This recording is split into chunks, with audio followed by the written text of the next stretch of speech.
தாய் தமிழ் உறவுகளுக்கு வணக்கம். தவேக அமைச்சர்களை கீழ்த்தரமாக விமர்சித்தார்.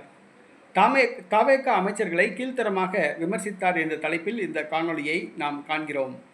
தமிழக வெற்றிக்கழக அமைச்சர்களை அதிமுக முன்னாள் அமைச்சர் ராஜேந்திர பாலாஜி சற்று முன் கீழ்த்தரமாக விமர்சித்துள்ளார். இதை வன்மையாக கண்டிக்கத்தக்க ஒரு செயலாகும். தமிழக அமைச்சர்கள் இந்து சமய அறநிலையத்துறை அமைச்சர் ரமேஷ் இவருடைய செயல்பாடுகள் லூசுத்தனமாக உள்ளது. தமிழக அமைச்சர்களுடைய செயல்பாடுகள் லூசுத்தனமாக உள்ளது என்று கூறுகிறார். அடுத்ததாக தொழில்துறை அமைச்சர் கீர்த்தனா கரகாட்டக்காரி போன்று செயல்படுகிறார் என்று விமர்சித்துள்ளார். அதாவது தமிழக வெற்றிக்கழக அமைச்சர்கள் லூசுத்தனமாக செயல்படுகிறார்கள். இந்து சமய அறநிலையத்துறை அமைச்சர் ரமேஷ் லூசுத்தனமாக செயல்படுகிறார்.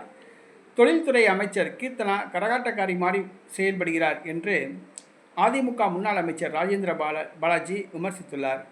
தமிழக அமைச்சர்களை இவ்வாறு விமர்சிப்பது தவறு. நாகரிகமாக விமர்சிக்க வேண்டும். பொதுவாக தமிழக வெற்றி கழகத்தை சார்ந்த தலைவர்களோ தொண்டர்களோ அவ்வாறு நடந்து கொள்வது கிடையாது. இந்த டிவிகே பாய்ஸ் எல்லாமே அநாகரிகமாகத்தான் விமர்சிப்பாங்க. குறிப்பாக சீமானை ரொம்ப கீழ்த்தரமாக விமர்சிப்பாங்க.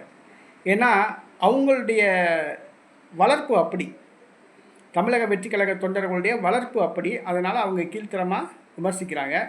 இது பதிலுக்கு நாம் தமிழர் கட்சிக்காரவங்க யாருமே கீழ்த்தரமாக தமிழக வெற்றி கழக தலைவர் ஜோசப் விஜய் அவர்களையோ அமைச்சர்களையோ தொண்டர்களையோ விமர்சிக்க மாட்டாங்க. எங்கள் வளர்ப்பு அது வேறு மாதிரி, நல்ல வளர்ப்பு. அது சீமானுடைய வளர்ப்பு, நாகரிகமாக பேசுவோம்.